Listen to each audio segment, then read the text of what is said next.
Don't you feel silly? Don't you feel stupid?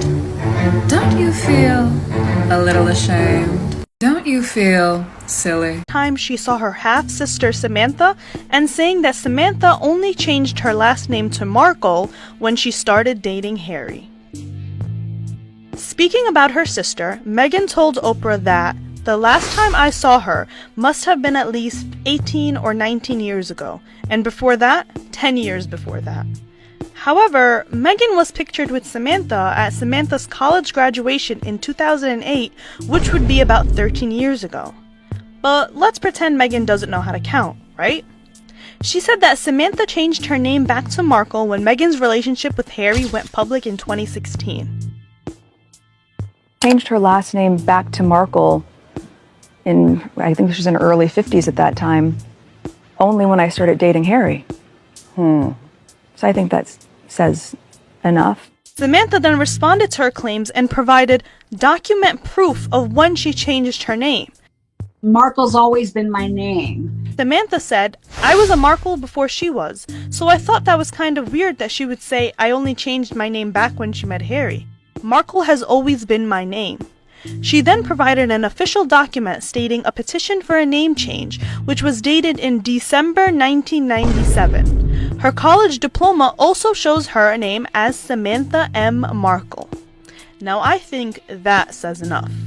Samantha Markle has issued Meghan Markle and Harry court papers because she wants them to go and answer questions, 21 questions alone, individually, about the Oprah Winfrey Show, because she's saying that that interview has ruined her career, ruined her reputation. So she served them papers.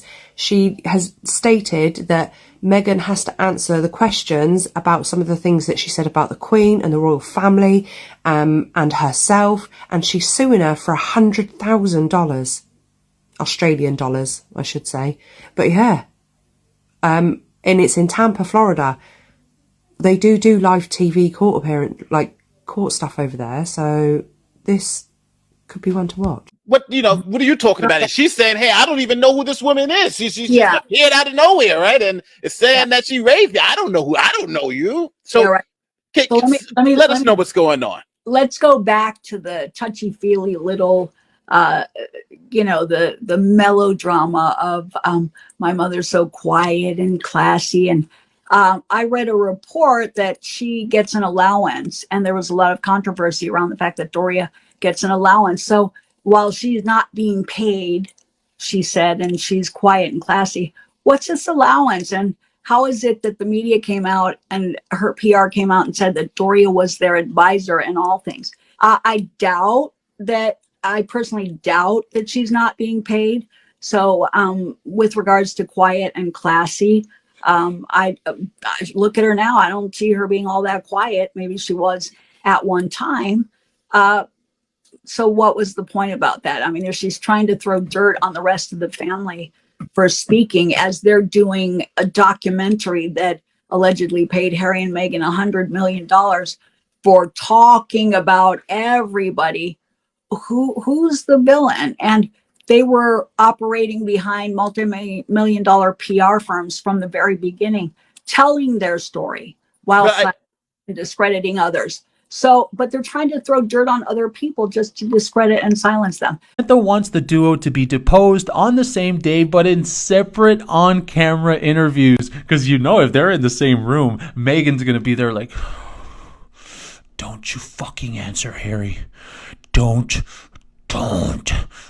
you answer, Harry. The word choices were so dramatic and so pointed, and none of them true. I mean, it was just so blameful and skewed, and I felt that she committed perjury on the grounds that you don't forget about firstly contributing to your own book. That takes a concerted effort. I wrote a book. You know what you wrote in your book. You know what you said. You know what your agenda was for saying it, what your beginning, middle, and end was, and what your point was. So to say that, it was a mishap was incredibly wrong. And Oprah interview was chock full of lies. That with evidence in the media, and still it went in to the book. Still it came out in the court transcripts. So I thought, why is she pushing this? Why does she so desperately want to paint a picture of me that I'm either A, not credible, or that I'm some sort of dodgy woman? I'm her older sister in a wheelchair. I think the goal clearly was to discredit me, to discredit my father, because then if we did speak out, we wouldn't have credibility. Else but Meghan. You know what I could see? I could see prick Harry taking the fall for Meghan because he might in his head think that the rules don't apply and the law don't apply to him because he is a prince and that he has some kind of immunity, which possibly could be the route that they take. Who knows? But he could very well say that it was him who was the close source that made up this stuff about Meghan's family. Don't put it past Meghan for somebody to take the fall for her. She did it to Scobie, and I'm not so sure that Scobie's going to do it again if he's called to testify, if this case moves forward. The only other person that I think would be dumb enough to do this would be her husband. So, analysis from the Mail's Richard Eden. The nation rejoiced when Harry and Meghan married in Windsor in front of huge cheering crowds, and with thousands of guests included showbiz royalty, Oprah, George Clooney and Idris Elba. But Meghan implies in the documentary that she was told not to invite one person as a guest, her niece Ashley Hale, the daughter of half-sister Samantha Markle.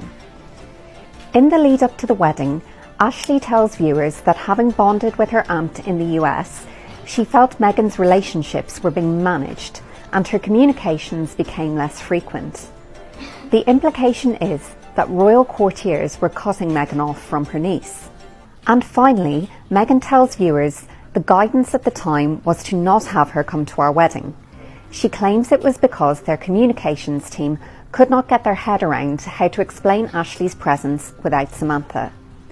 Now, royal sources have let it be known that this is definitely not their recollection of events. They told the Mail on Sunday that it was completely in Meghan's gift as to which members of her friends and family to invite, while another told the Sunday Times that just didn't happen. The introduction of Ashley in the first three parts is one of the most peculiar aspects of it, really, because she seemed to be there to illustrate how Meghan did have good relations with at least one member of her extended family. But then it begged the question, why wasn't Ashley at the royal wedding? And so Meghan then came up with this explanation that she'd been advised strongly by the palace that she shouldn't invite Ashley, because they said that would have caused problems, would have drawn attention to the fact that Meghan doesn't have a good relationship with Ashley's mother, Samantha, her half-sister. But we've been told by palace officials that this simply is not true, that they weren't consulted about Ashley, and if they had been, they would have said, great, we want to have more members of your family at the wedding, because at the moment we've only got your mother, and it will look a bit weird, in the word of some of the officials. So they wanted to have more of Meghan's family at the wedding, not fewer. Remember. Thanks so much for watching. I really appreciate it. I hope you enjoyed this. We're deep diving revenge, so be sure to check back for those videos. Those are my most fun things that I record. I love it so much. I'm really enjoying the deep dive. Check out my merch. I now have Hank and Skank stuff up. I'll put the link in the comments, and check out my Patreon, patreon.com/Real Housewives Recaps. I'm about to start doing extra Harry and Meghan stuff content over there, so check that out. Thanks so much for watching. I'll talk to you again soon. Take care. Bye-bye.